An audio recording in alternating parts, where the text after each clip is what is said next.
Buenas tardes para todos. Bueno, este video tiene un objetivo claro y fundamental y es darles a ustedes como algunas herramientas que definitivamente les sirvan para responder a la última guía que trabajamos o que intentamos trabajar en clase. Algunos de ustedes me preguntaban justamente en la clase a qué me refería yo en el planteamiento de las preguntas con formas de visión, modos de mirar y dimensiones de los ojos. Bien, vamos a ir como por partes y de forma como muy concreta. La primera cuestión que hay que recordar es que el cuento que ustedes están leyendo es de un escritor que hace parte de ese movimiento que seguramente a los ojos de varios es conocido, y es el movimiento del romanticismo alemán. Yo creo que más que movimiento es como un acontecimiento, digamos, cultural que tuvo lugar en gran parte del siglo XIX en Alemania. Hablar, por ejemplo, entonces de Hoffmann, hablar de Novalis, hablar de Schiller, por ejemplo, es hablar de figuras para las cuales la literatura, digamos, no solamente fue una acción de recuperar, de traer justamente a la luz todo lo que hace parte del mundo inconsciente, del mundo oscuro de los seres humanos, sino también fue muy importante en términos de cómo imprimen un sello especial a la forma como se escribe literatura. Entonces, tengo que decir esto como primera medida para que ustedes sepan y entiendan un poco más que acercarnos a un cuento como El arenero o El hombre de la arena de Hoffmann es acercarse quizás con ojos muy desprevenidos, en términos de que muy seguramente habrá cosas que no sean como tan claras o como tan fáciles de digerir, porque justamente se está refiriendo como a escenas que se salen de lo cotidiano, ¿no? Fíjense que hay unas historias que son traumáticas, hay historias que son como que están muy relacionadas con el inconsciente humano, hay historias que como que también se traducen en diferentes planos de la conciencia. Entonces es muy difícil, digamos, entender este cuento de forma lineal o de forma como absoluta, por decirlo de esa manera. Y entonces habría que entenderlo con diferentes matices y con diferentes órdenes temporales. Entonces, primera cuestión, formas de visión. Yo creo que no hay solamente una forma en la que los seres humanos vemos. Creo que hay formas que definitivamente son al interior de la mente. Creo que vemos con nuestra mente, vemos con nuestro corazón también, vemos con nuestros ojos claramente, pero también vemos de una forma anticipada. También muchas veces vemos con los ojos de la intuición.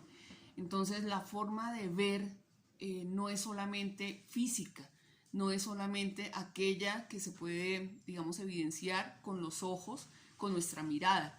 También vemos de forma intuitiva y también vemos muchas veces con el intelecto cuando algo se nos aparece de forma mucho más clara y más contundente, ¿no? Como cuando algo se nos aparece claramente decimos, claro, ya lo entendí, ya vi todo mucho más claro, ya vi a qué te estás refiriendo, etc.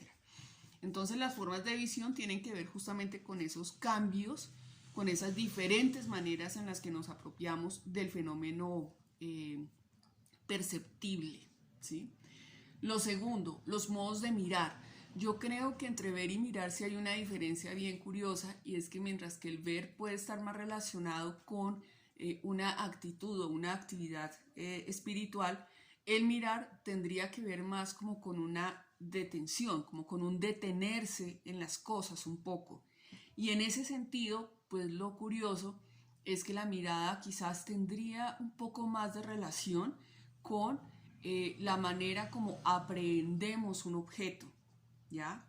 Entonces fíjense que allí hay unos personajes que se escriben cartas. Hay una forma en la que uno de los personajes entra como en una introspección o llega a una introspección diciendo, bueno, ¿qué será lo que pasa con mi padre? Este hombre que aparece es mi padre.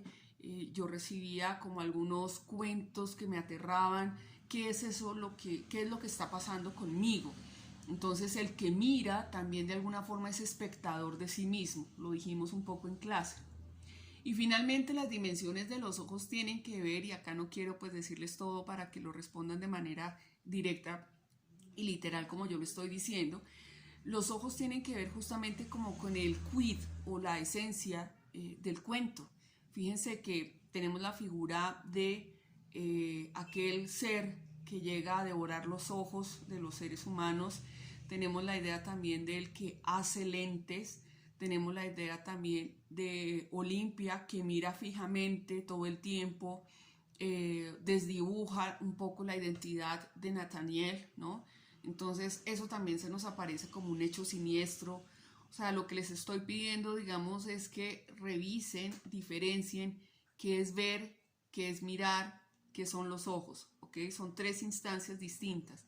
Les insisto que son tres instancias distintas porque todas se refieren quizás como a la forma en la que accedemos al mundo, pero accedemos al mundo de diferentes maneras. Eso por un lado. Por otro lado, ¿quién es el espectador? El espectador puede ser quien lee, cada uno de ustedes. El espectador puede ser Nathaniel también cuando se está mirando a sí mismo. El espectador puede ser Clara, que definitivamente está angustiada por Nathaniel. ¿Será que Olimpia es un espectador más? ¿Será que el hombre de la arena o Coppelius es un espectador?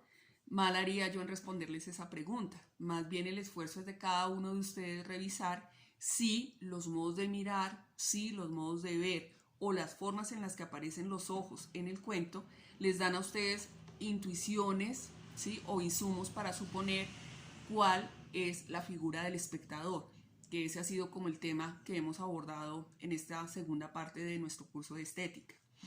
Y finalmente, la tarea sigue siendo revisar la obra de Cindy Sherman.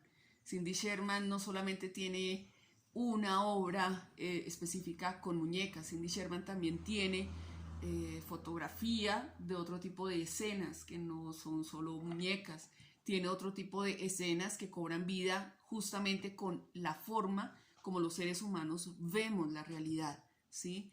Entonces me parece importante decirles que observen, por favor, con todo detenimiento las obras de Cindy Sherman y lean completamente terminado el cuento del hombre de la arena de Hoffman. De todas maneras, ustedes saben que yo sigo atenta al correo electrónico mariac.sanchez@javerianacali.edu.co con el fin de seguir resolviendo sus dudas. Pero la idea básicamente era como acercarme un poco a ustedes con las instrucciones necesarias para terminar la guía que comenzamos en clase, ¿ok?